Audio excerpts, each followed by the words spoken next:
Hello! You are watching the Video Voters Guide, organized by the League of Women Voters of Portland. All candidates who filed for this race were invited to participate in the Video Voters Guide. However, there are many reasons during a campaign why a candidate may be unable to appear. For comprehensive coverage by the League, including information on candidates who might not have been available for a video interview, visit vote411.org. Information is available in both English and Spanish. Candidates may choose to include additional information on Vote 411, such as their own YouTube videos. Watch, share, and be an informed voter.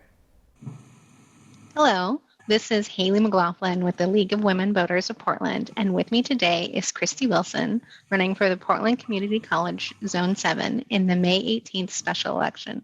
Welcome, Kristi. Thank you. Yeah, let's get started. How will you work with faculty unions and college administration to assure stable funding and continued educational excellence in times of fluctuating enrollment?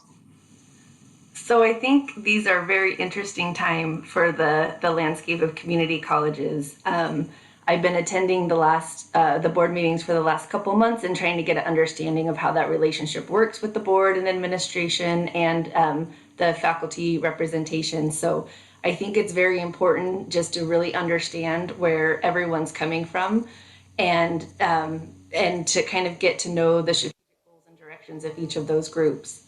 And I think that, coming to consensus in as much situations as possible is super important, just to ensure that we are all working together to move the strategic direction of the college forward and ensure that students are supported, that as enrollment increases and we move into economic recovery, that we're ready for it. And, again, I think it's just being able to work together and to achieve success on behalf of all of the students. What initiatives would you take or support to improve graduation and transfer rates for low-income students and students of color? Oh, that's a great question. So I feel like there are a lot of different initiatives and strategy, and I think that Portland Community College has an amazing strategic plan right now moving forward to help do just that.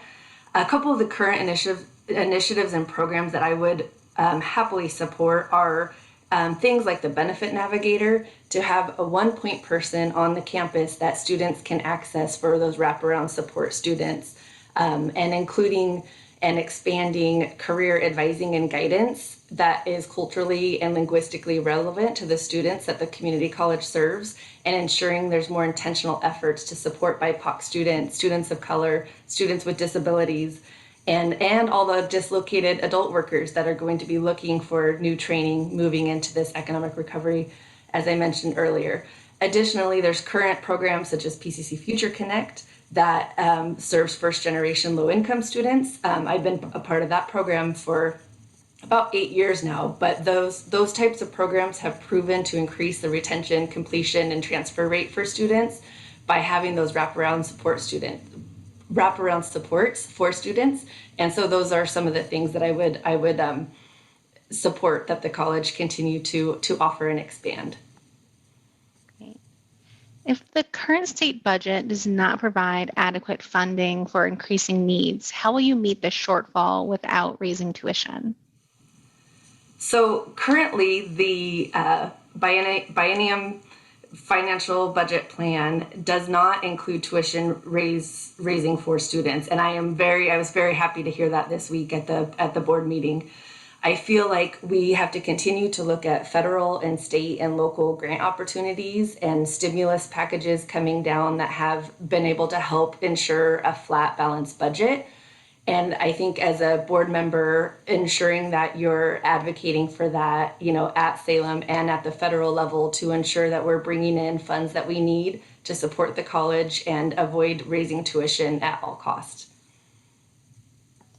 How do you envision the role of the community college within the community and within the state system of higher education? So I feel like community college is going to be the primary access point for individuals as we move into economic recovery, and it will be the safety net to economic mobility for many. And I think, not only supporting and strengthening the K-12 to post-secondary pipeline, but also looking at the adult workforce. The average age of PCC students is 27, 28.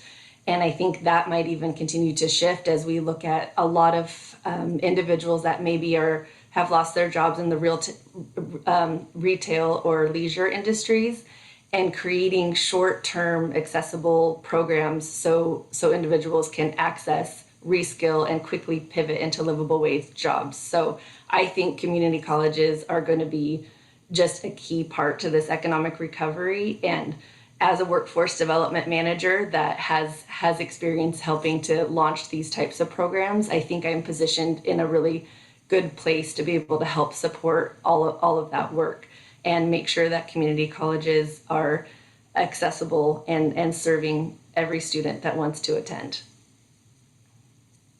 How has the COVID-19 crisis increased both your concerns and your hopes for the future of education? Well, I think, COVID-19 has really greatly impacted our higher education and all of our education systems. I think there's going to need to be supports in place to ensure that staff and students feel safe as they start to re-enter the classroom. I have a middle schooler that's starting tomorrow for her first day of middle school.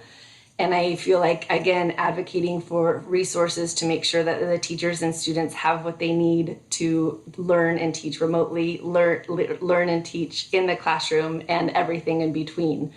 I think our career technical education programs have been really impacted as well. Some of those trades that are not really easily taught online. So I think ensuring we lean on industry partners and community partners to help get those built and going, and make sure that those pathways to those high growth, high demand jobs are intact.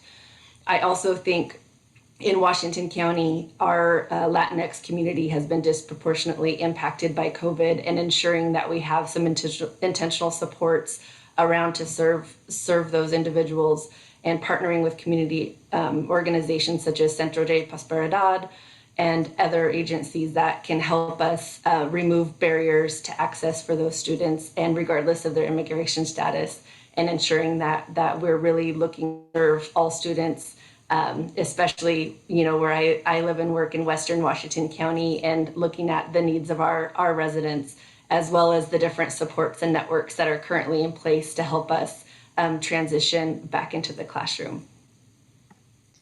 Thank you, Kristi, for joining us today.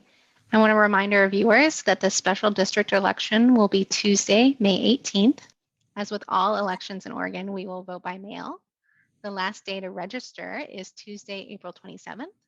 Ballots will be mailed beginning Wednesday, April 28th, and must be received by Tuesday, May 18th at 8 p.m. Postmarks do not count. Please plan to mail early or use a drop-off site. Additional information about races and other election information is available at the league-sponsored website, vote411.org. Please be an informed voter and share this resource with your family and friends. This is Haley McLaughlin with the League of Women Voters of Portland. Thank you for joining us today.